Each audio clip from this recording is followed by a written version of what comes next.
This segment brought to you by Kansas Soybean Commission. Progress powered by Kansas farmers. Bagged any snipe lately? Most of us have heard of or even perpetrated the practical joke of snipe hunting. That fool's errand of tricking the greenhorn into riding into the woods, making ridiculous calls, waiting in vain for the variously described fictitious beast to show up. But what if you really want to bag a snipe? What should you do? Well, first make sure your Kansas hunting license is in order. Wilson snipe, formerly known as common snipe, is a large shorebird, just shy of a foot tall and under 4 ounces. It is one of 2 shorebird species that can be hunted in Kansas. Like other shorebirds, this species prefers to forage on mudflats and in water less than 3 inches deep, in wetlands and along shorelines.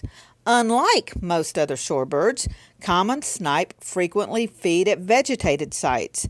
They use their 2 to 3 inch long bill to probe into the mud for insect larvae and earthworms. Snipe nest in Canada in the northern tier of the U.S. states. They begin arriving in Kansas during the late summer and can remain throughout the winter. Cheyenne bottoms and other shallow marshes are the primary snipe hunting areas in Kansas. Snipe hunting is physically challenging because hunters wade or slog through often mucky areas to flush snipe. Just getting off a shot is difficult at times because it's hard to keep from falling down while swinging the gun in response to their erratic, fast flight. Many a shot is not taken because the hunter is off balance and doesn't want to fall in the mud.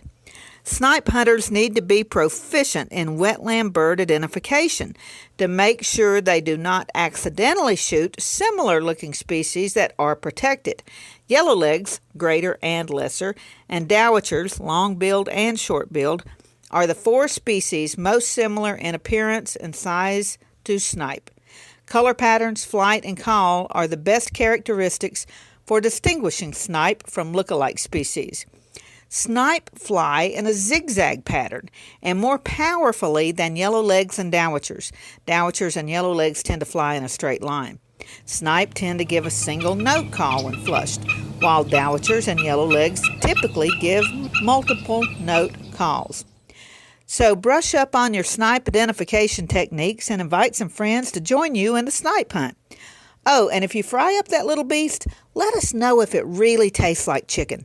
That last one we bagged slipped out of the bag and into the night, calling, "Fool, fool, fool," as it ran. This segment brought to you by the Western Kansas Wildlife Travel Center in Oakley. Welcome to Western Kansas Wildlife Travel Center, right here in Oakley, Kansas on I-70 at exit 76. I-70, after all, is America's Main Street, and we're right here on Main Street for you. Now that I'm an Oakley resident, I still come in almost every day, and I sit and listen to the conversations of the people around me. You know, the guys who are talking about the big elk they just bagged, or the folks who are taking their kid to college for the first time. People just traveling up and down the highway. Real people, just like you and me. And they find just what I find here, real people to serve them. There's history, there's scenery. We hope you'll stop and see us soon. Welcome to Oakley.